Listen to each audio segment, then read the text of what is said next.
En Embers, ik ben er benieuwd naar, echt waar. En voilà, ik ken er niet veel van, ik geef dat eerlijk toe, maar ik ben heel benieuwd. Het is hier alweer. Wacht even, oké, we gaan zitten.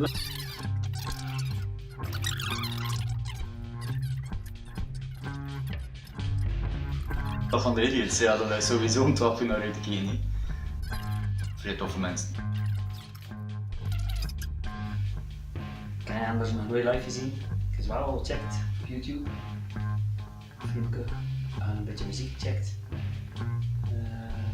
Via internet.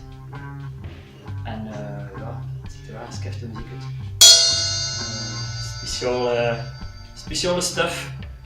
Ja, kijk er wel naar uit. Dat gaat het was speciaal zijn en ik ken dat wij.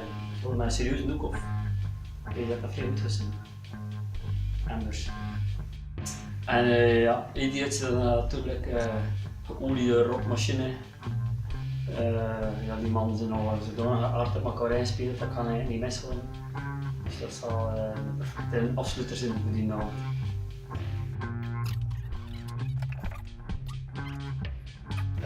Embers, Andy er al.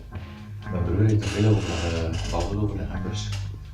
Eindelijk, als ik het kan zien, vrij curieus, dat was ze. De Idiots, ja, het is het moment hè. Ze gaan in de studio in de derde plaat pakken.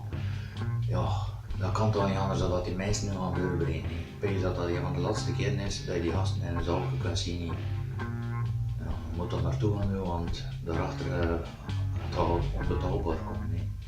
Dat zijn groepen de festivals.